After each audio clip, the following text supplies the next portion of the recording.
Recording. There we go. Okay. Well, welcome everyone. So glad you could join us. I'm going to put the agenda in the chat real quick, just in case anyone wants it. See, one person's in there besides myself. So welcome everyone. Glad you could join us. Please forgive me. I'm getting over a cold. But we're going to go ahead. I'm going to turn it over to Daniel to get us started.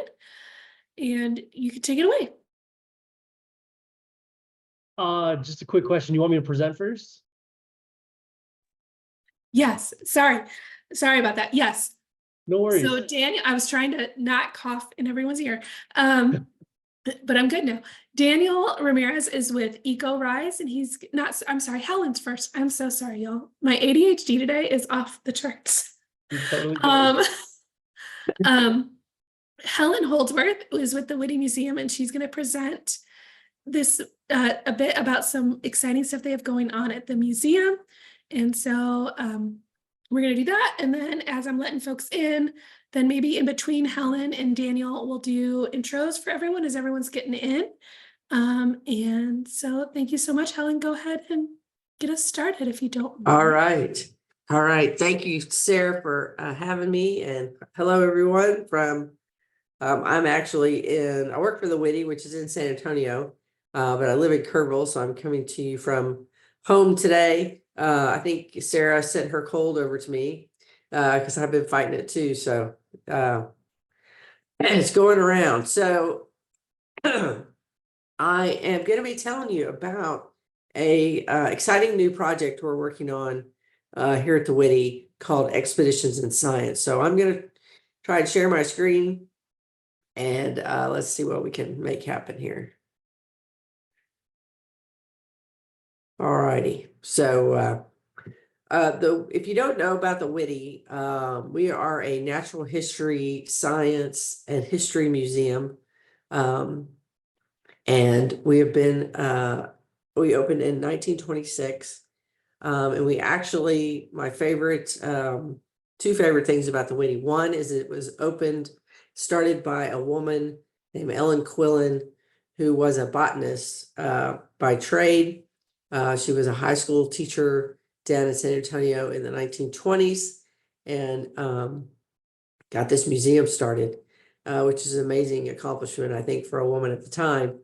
And secondly, our collection was started with the collection of H.P. Atwater, who some of you may know is a famous Texas naturalist. It was a competition between San Antonio and Dallas, and San Antonio won out. So we are at our heart and our core a natural history museum. And we look at time through a vertical lens versus a horizontal lens.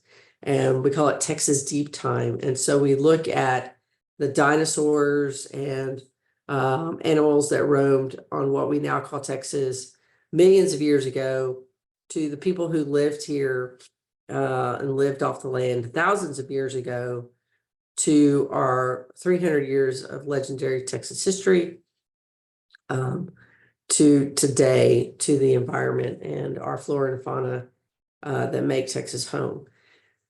So that we're centered around those four areas. And about 4 or 5 years ago, kind of in the middle of the pandemic, when everybody was at home doing Zoom and learning via Zoom, we got this idea to develop a science curriculum for elementary students. And we were going to do about 10 lessons for 4th grade about dinosaurs, because we had dinosaurs and we had fossils, right? Well, that is blown into a full curriculum we're starting with grades 3 through 5, science curriculum, digital science curriculum, and it's called Expeditions in Science. And so if I can figure out how to move the slides forward, we'll be in business here. Move over here. There we go. if you're familiar with, Oh, there we go. Never Yeah. mind. We see it now. It just wasn't moving Oh, for a second, but we got it yeah, now. I don't know, a little delayed reaction. Everything has changed in science teaching and and learning in Texas public schools. And they have, the Texas Education Agency has recently revamped the science standards for the first time in 8 to 10 years. And they've also revamped the STAR test, which is the assessment test for students. And I think we hear about people talking about teaching to the test, and no matter where you stand on that topic, what we want to do is help teachers teach science in an engaging way and help students learn science to better their critical thinking skills. And so we've taken these new standards and our content at the museum and developed this three-dimensional learning process. It is a partnership with Space Center Houston. We are very excited to have them as a partner. They, of course, are covering all the space topics. And then we are covering the more natural history type curriculum. So we're taking from Earth to space into an inquiry-based digital science curriculum. And there are a lot of digital curriculums out there that are very good. Have been around for a long time. Stenscopes, OpenSciEd, Amplifier, some to just name a few. But our differentiator, I think, is that we are talking about Texas and Texas artifacts, Texas specimens, and Texas phenomena. So three-dimensional, I mentioned. Three-dimensional means that we are taking the standards that the students, the things that they say a student should know about, to the science and engineering practices they say the students should know, and the recurring themes and content. So it's all phenomenon driven. And an example of that would be you're walking through a creek bed in the middle of a city, and you come across this fossil. And you can see, I don't know if you can see it very well, but if you look right here, there is a tooth, and it goes down like this around here. So this is, oops, went too quick there. Back. Here, right here is another tooth. So this is a mosasaur jaw, just FYI. So trying to put them in the center of the science to be a scientist. So I'm going to take you over to the curriculum. Let's see if this works. And show you what a student would experience.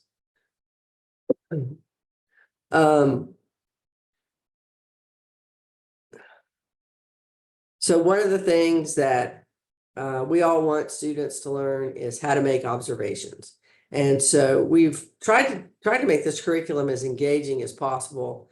And so they can bring these pictures up and enlarge them so they can see the detail up close, and then help them learn what it means to be a scientist and how to do things that scientists really do.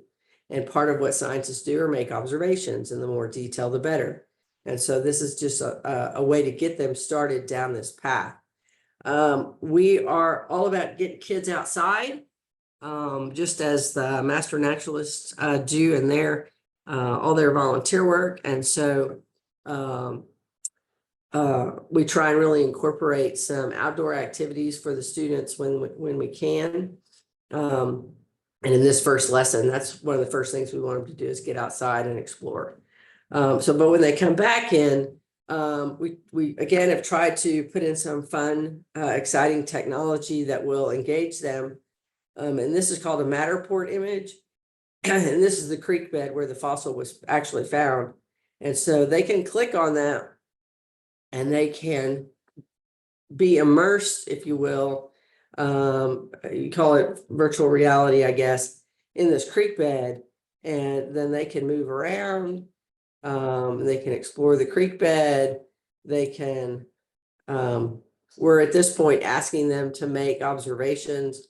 They have expedition notes over here on the left, and they can type their notes in here. And these notes are saved, and the teacher can see these notes and help them as they are going through all the lessons. Excuse me. And then they can turn and they can see different things. A lot of them say, well, I want to go in the water. Well, we can't do everything, but we tried to make it fun and exciting for them. And then the next thing they do, of course, we understand that teachers want and the students want to learn about different careers and different things that you can do in science. And so we've included some videos. I won't get it. I won't play this one because for time's sake, but Dr. Adams here talks about finding fossils in the creek bed. And we take them back to the creek bed, and actually in this version, we have some hot spots. So the first creek bed exploration, they were just looking around, observing. And now we take them and we show them, look, if you, with careful observation, you can find different fossils. And so the fossil will come up and again, pops up to a bigger picture so they can see it up close. Then the other thing we've incorporated are 3D scans. So if you, when they click on this,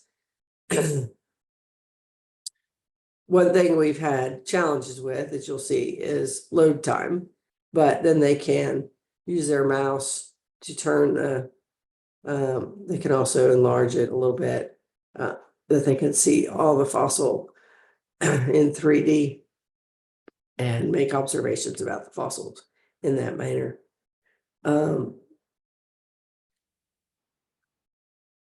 So these are just different, this is just an example of the activities, and we've tried to help the teacher teach this. And to do that, I'm going to go back real quick to my PowerPoint so you can see the teachers. Oops.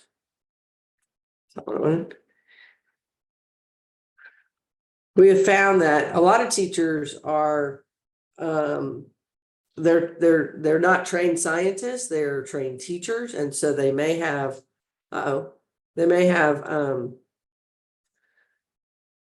struggles in learning the topic. And so basically our lesson plans are scripted as to what you could say, you know, to help them get comfortable in teaching about the topics, especially when you're talking about things that they're not familiar with. So this whole concept is to help teachers teach science in a way that they're comfortable with, and then also engage the students and help them learn the science concepts that the state says they need to learn, but in a way that is engaging, inquiry-driven, student-centered. It's not the teacher standing up front reciting a bunch of facts that the kids have to memorize. We want the kids to engage in the science, and research has shown that that is the better way to retain the information. So that's the down and dirty on expeditions in science. We will be pilot testing this fall in different schools in mainly San Antonio and Houston. That's where Space Center Houston is, obviously. And then hopefully rolling this out full 3rd through 5th grade in the fall of 2025. And the plan is to also eventually be a K through 12 curriculum. So that's that. If anybody has any questions, I'd be happy to answer. Sorry, my voice is a little rough. That's okay. We'll support each other, Helen, through today.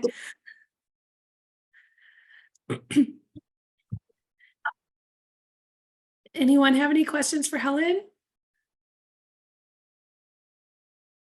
No, just a comment. It looks like it's fun. It would be fun to Thank do. you. Yeah. We, I our am favorite, not, yeah, I am up in Lubbock at the Active Archaeological Site and Nature Preserve Lubbock Lake Landmark. And Oh, yeah. yeah, so we're 2.6 million years ago to the present. But it Awesome. looks like a lot of fun. And I love the Woody Museum. I'm from that area. I'm from down there. Oh, excellent. Yeah. I came up here because there's no humidity and no traffic. Well, you're lucky today. Today is particularly rough down here. Well, but I think that's really really neat idea. And I know here at our museum, we're trying to integrate, that every once in a while we try to integrate stuff like that. We're just that's really neat. I Yeah. can't wait to see how it's going to turn out for you and what kind of responses you're going to get. I think it'll be a lot of fun. Yeah, we've gotten great responses so far. From we've done a little bit of testing in the classrooms, and the teachers have really liked it. The students have really liked it. So I was working out some kinks on the software and how it operates. And writing curriculum is very time consuming when you're trying to maintain a high standard and do all the things that we want to do. So it's taking a little longer than we had planned, but we're going to continue to move forward. Thank you. Well, thank you so much, Helen. I think we've probably got our whole crew here today. Of course, if more people join, I will let them in. But why don't we just do maybe quick intros so both Helen and Daniel know who we've got in the room today. So Susan, since you're on camera, I'm going to call you first. If you want to just say your name, you've said where you are, but yeah, just maybe anything about how you get kids outside. So okay. Well, I'm Susan. I've been out here at Lubbock Lake Landmark. It's going to be my 18th summer out here. We get kids outside, and we're going to do it in 2 weeks. We have 2 weeks of summer youth programs for kids 5 to 10 years old. We have nature journals. I mean, it's the whole nine. I mean, everything. They learn plant identification. They learn bird ID. Last year I kind of started incorporated grasses because we're a mixed grass prairie, and I was learning them myself. I didn't know, so tomorrow is our last field trip. Thought those people would be gone by now, but no. So we really work hard to try to get the kids outside, and try to do a lot of outreach because, we're kind of the hub city, and there's a lot of little smaller town outlying schools, a lot of rural communities that my goal is to outreach to all of them and get them interested in the world around them, even though, they live in the country, and they just need to know more about their surroundings, just to be aware. Anyway, also, yeah, we're also part of the university, Texas Tech University, and I teach for our graduate program, Heritage and Museum Sciences program. I teach heritage education and also exhibition principles. So kind of all over the page. Anyway, that's it. wonderful. Mary or Rita, either of you want to hop on? Sure, I'll go. My name's Mary Sergo. I'm with the I-20 Wildlife Preserve here in Midland, Texas. Our primary program for getting kids outside is our Wild at the Preserve program. It's based on Texas Parks and Wildlife Project Wild. From that program, we've created roster classes that meet during the spring and fall, but we've also introduced a new piece of the program called Playtime at the Playa. This is a program that's offered at no cost to the community. So they get a little bit of a sense of our Wild at the Preserve program, but it's mostly just open play sessions. Outside of that, we've converted a lot of our lessons into digital content. So you can find them on YouTube, on our website. Nothing quite as advanced as what you just showed us, Helen, but yeah, that's what we do to get children outside. Great. And then Rita, are you able to take yourself off mute?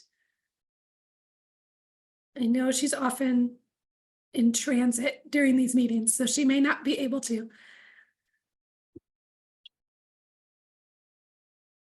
Okay. Well, our next presenter today is Daniel Ramirez with EcoRise. And so, Daniel, if you want to get started and we'll go from there. Yeah. Awesome. Thank you so much, Sarah. Appreciate you inviting me to do this. This is awesome. Hi, everybody. My name is Daniel Ramirez. I'm based in Austin, Texas, and I'm coming to present to you Gen Thrive. But before we get started there, I kind of want to talk about the umbrella organization that we're a part of, EcoRise. A few of you may not know us. We started in Austin back in 2008. We launched a K-12 school program that elevates youth voices and student-led solutions to real-world challenges with programs focused on sustainability, climate justice, and green career pathways. And after some time, we really mulled things over and we decided to tackle Gen Thrive, which is this goal to map out all of the environmental education resources in the United States. And so in essence, Gen Thrive is a collaborative initiative providing shared data and technology tools to accelerate sustainability, education, and advance health, equity, and climate resilience in K-12 schools. One of the biggest problems that we were seeing is that no two states are similar in how they have environmental education and directories. So a lot of these lists either go defunct or there's a lot of turnover. So we really don't have a good idea of what environmental educational opportunities are out there for students, educators, or even just researchers to be able to participate in, or even folks looking for work. So what we decided to do is tackle the big gamut that is Gen Thrive. And we started off with a small survey across Texas, which is about 3 to 4 years ago, where we collected information from different environmental organizations, their programming, and we tried to put it all on one map. But surveys, you know, pros, cons, they have them. So we decided to build our own website. And let me share a screen now so you can see what I'm talking about. You are more than welcome to visit us. I'm going to drop the link in the chat. For those of you tuning in just audio, it's GenThrive, GenThrive.org. That's genthrive.org. And you'll be greeted by this little landing page that I'm going to show you. This is pretty much what gives you very core information about the project it's about. This also is a good way to kind of get in touch with us. If you need anything, the contact us button up here is a great way to get to me personally.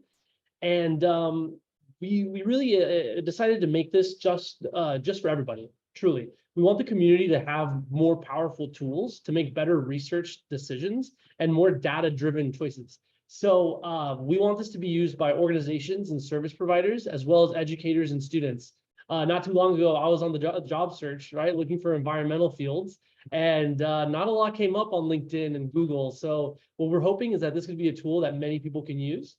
And in essence, this is a website in which you log in, you create your profile based on your state, and you put in the information, and then we create tools for individual states that basically you'll be able to get a better landscape understanding of what's going on in your state and comparatively across the other states in the nation.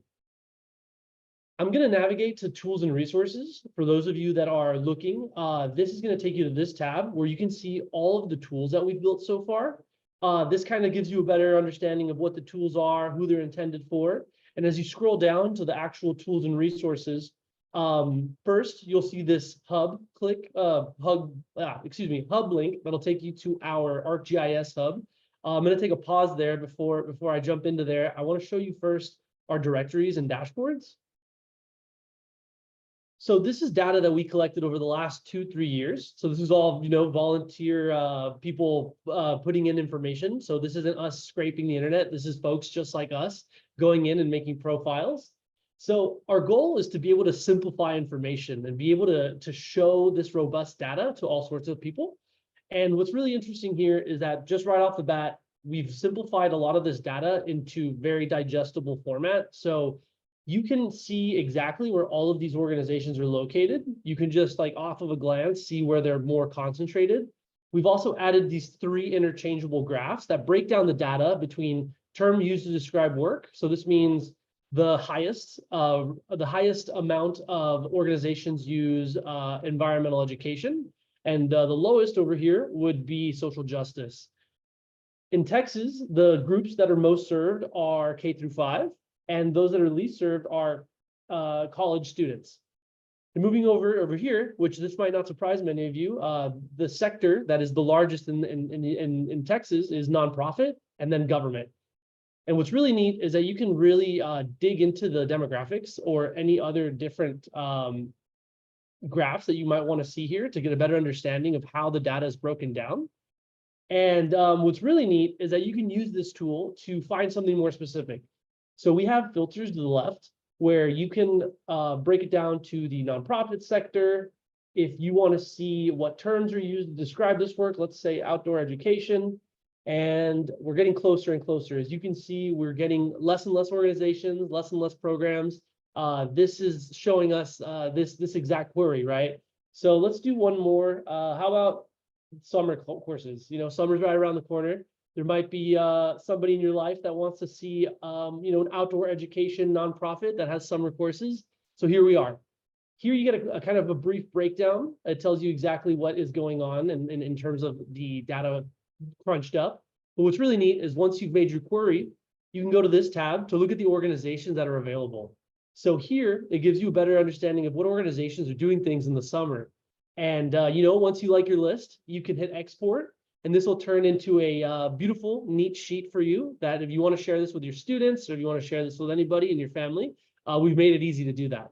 And taking it one step further into the specificity of the organization, you can look at what programs are going on in the summer. So hopefully this, helps folks cross-pollinate their organizations, which, sometimes don't have that much capacity to do outreach. We're hoping to do the heavy lifting for you.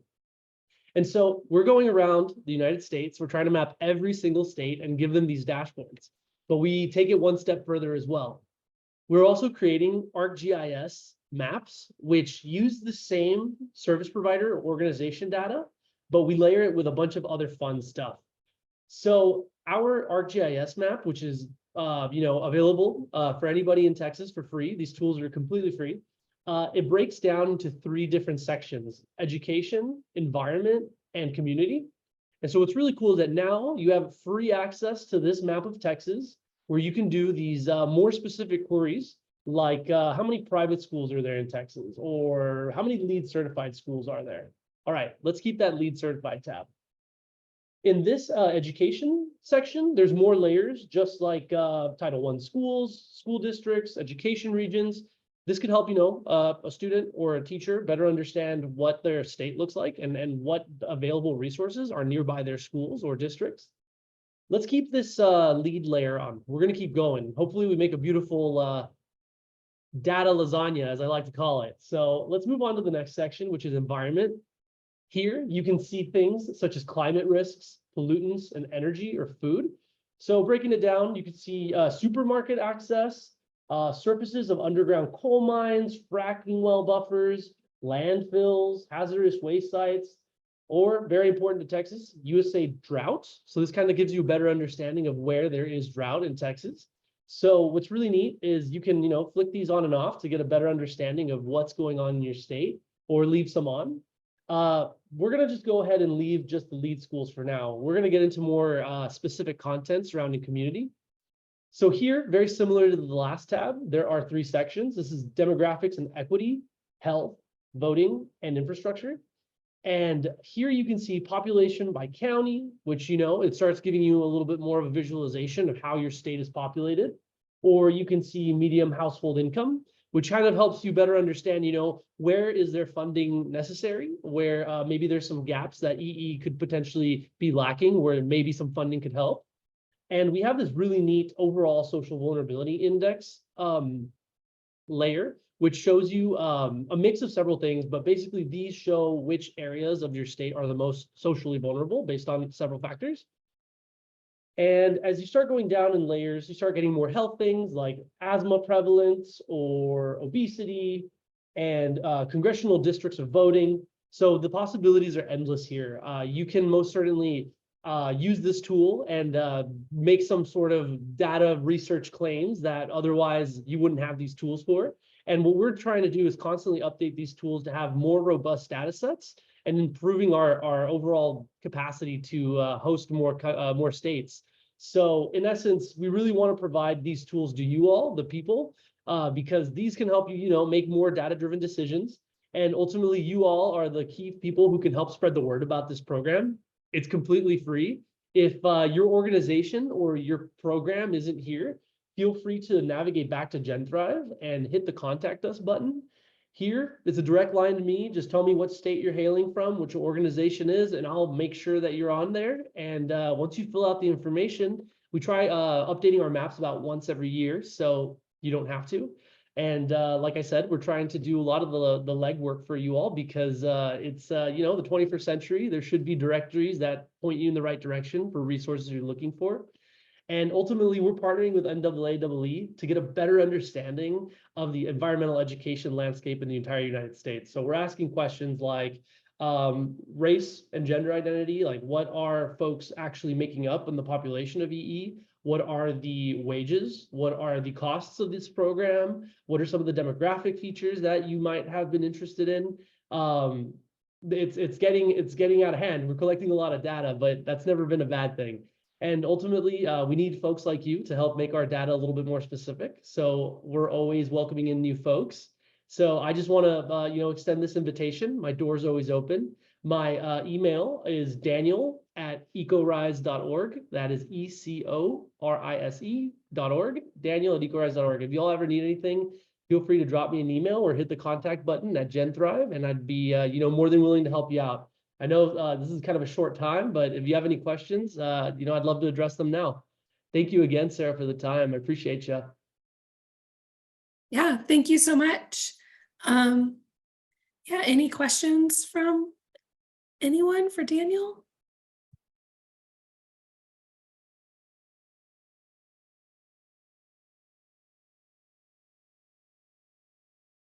Daniel, if someone who is on this call, maybe their organization hasn't been in GenThrive yet, how would be the best way to kind of get their organization into the mapping project? That's a great question, Sarah. Honestly, the easiest to remember and best way for me is just go to GenThrive, hit the contact button, and just fill out the form, and I will be able to get you into the system in a day or two. So it's just a matter of reaching out to me via the contact button or my email directly, and I'd love to help. So feel free to do so.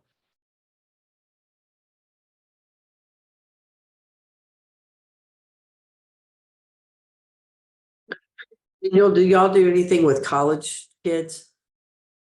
As of now, no. But what we would like to do is get these tools in the hands of college kids so they can learn, one, how to use Esri and GIS and better understand data analysis, but ultimately helping them find jobs or helping them find career opportunities.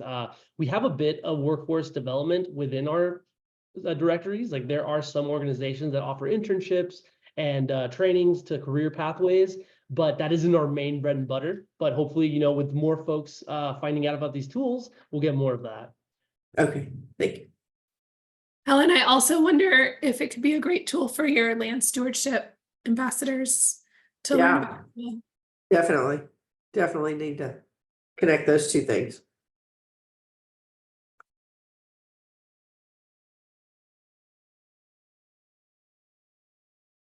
Well, thank you so much, everyone. And when I send out the notes, I'll also put Daniel and Helen's email address in there for y'all as well. Moving on to the next part of our agenda today, is just some state updates. We have some really exciting webinars coming up.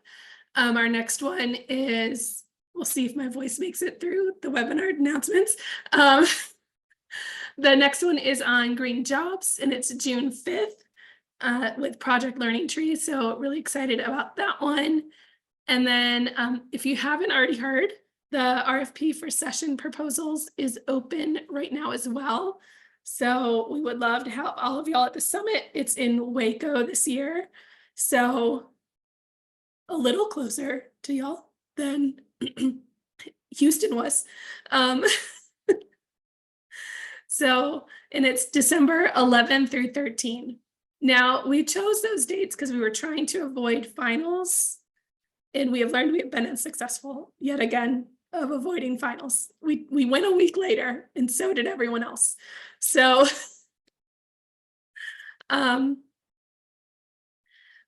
so I know that is finals week. We did, Susan. We tried. You know, I usually don't give a final anyway. I just we have a project that last day is class and then that's it. We don't do anything. So it's closer. Yeah. I haven't been in a long time. I do need to make an appearance so people don't think I'm dead. I don't think anyone thinks you're dead, Susan. Just haven't been. And so, yeah, so we would love to have y'all at the summit. If anyone has any questions about putting in a session proposal, I'm happy to answer those. We've got some time.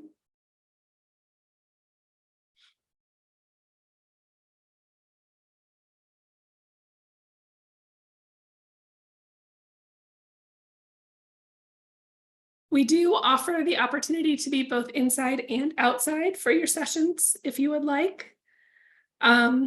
We realized a couple of years ago that we planned a nature conference and everyone was indoors the whole time.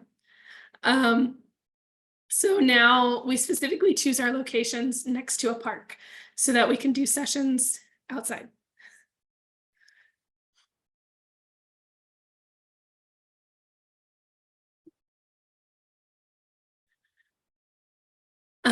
Some regional updates. We still need a regional leader. If anyone is willing to take that on, I'm happy to keep doing it, but just want to throw it out if anyone is interested. How was your field trip? Y'all were over here in I April. was, and I tried to go April. see you, Susan, and you were at an art fair. Oh, we were at the arts festival. Yes. Yeah. Did you come by? I did. Yeah. Oh, great. I'm glad you came by. Yeah, we're at the arts festival.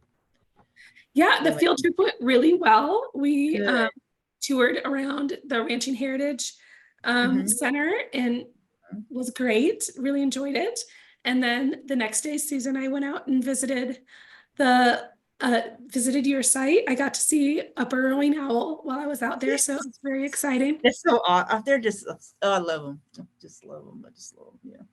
I'm so glad you came out here to see us. I'm sorry I was at that dang art festival. It's okay. That's okay. But we're doing outreach. We're working. But speaking of field trips, if anyone would like to host our fall trip, we're still looking for a host. So we've done Midland, we've done Fort Davis, we've done Lubbock. So we're open to other opportunities. Go.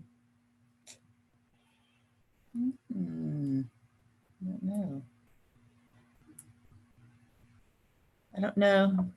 Maybe Mary or Rita have ideas. I don't have any ideas.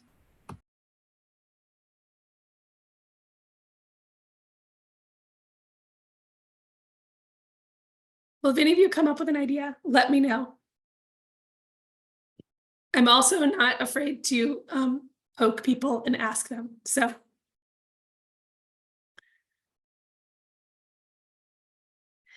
And now we'll do partner updates and shares. So if anyone has stuff they want to share about that's going on, would love to hear from you.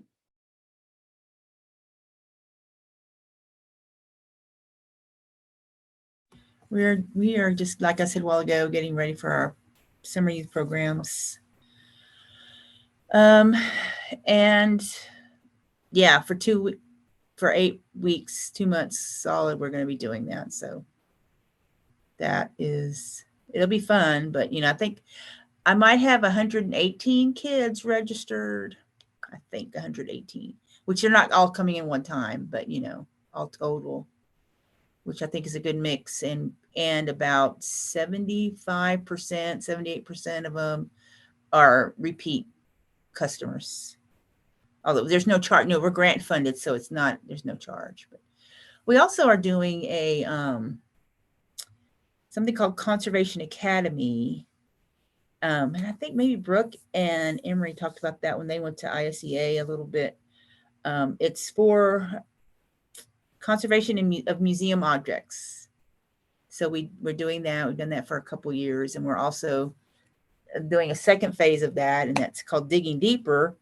And the students that are 11 and 12 years old, they have opportunity to go out and do some excavation and work in the lab and do conservation on bones that are fragile and learning those concepts of stuff like that. So it's kind of exciting. I have no clue half the things they're doing, but you know, it's fun. And they're out there, they're getting to see the archaeology stuff and talk, you know, work with the archaeologists. So they get pretty excited about stuff like that. And we give them a lab jacket, you know, so they're all, you know, they're very cool. So yeah, it's kind of fun. All hands on.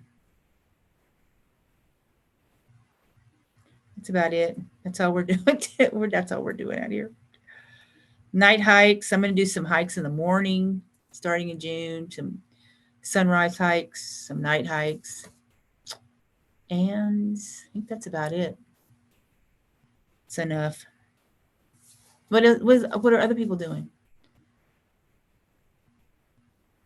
We launched a new initiative today that we're pretty excited about. It's called letterboxing. I don't know if anyone's heard or familiar with that, but we did a little twist on ours. We've added some educational resources into the boxes. So whenever you find your letterbox, not only do you get to share your stamp and get our stamp, but you also get a little bit of insight into the preserve, into the playa functions, the Ogallala Aquifer. So it's for the kids, but also it's something that, you know, the whole family can do. So we had a trial group go out and had some really great feedback on that. We've just created a new independent learning opportunity, the Little Ecologist School. So it's 6 lessons that are self-paced. You go through, you earn stickers for a certificate. Each lesson has a different theme. And then we'll also be doing some preserve tours.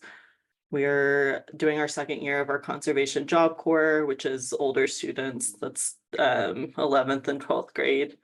But the 8 students will visit around 10 different ecosystems across Texas. They'll be tasked with different conservation effort initiatives. They'll do work around the preserve.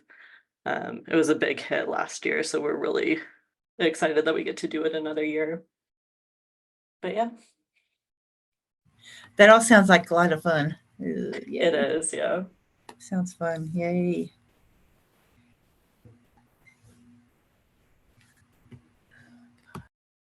Mary, you'll have to send us some pictures of folks doing the letterboxing. Oh yeah. Yeah, I'll be taking my family out this weekend, so they're all really excited about it, but yeah, it'll be really cool.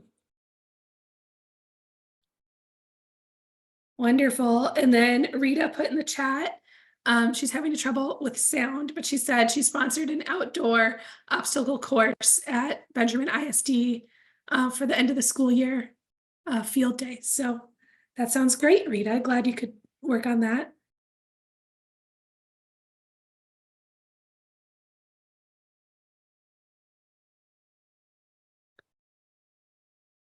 Okay. Any last announcements from anyone?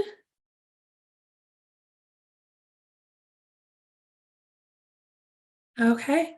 Well, I think we'll close up shop, give you all 15 minutes back to your day. Maybe you can sneak out a little early. But thank you so much, everyone. I'll send out the recording. And thank you so much, Helen and Daniel, for presenting. Thank you. Thank you for having us. Thank you. Yeah. Sarah, thank Nice you to for all meet your y'all. effort. Well, thank y'all. Yes, thank you. Appreciate your effort. And I don't know what nobody wants to be a leader. I mean, I don't understand. I don't know. Why. Anyway. It's okay. I'm happy to keep doing it. It's become part of my routine. Oh, see, and you just have to check. Yeah, I don't know about this, it's out here. I don't know. It's just not, I don't know. I'm tired. I've been thinking about it for too many years to figure it out, I guess. I don't know. It's the same everywhere. It's the same everywhere, Susan. Just not, yeah, it is. And it's always the same, 20% of the people do 80% of the work kind of stuff. Right. Yeah, that's exactly right. So anyway. Everybody, y'all doing a great job. Thank you. Thanks, y'all. Have a fantastic rest of your day. All right. Thanks. Bye. Bye. Nice meeting Bye. you all. Feel better, Sarah. Thanks.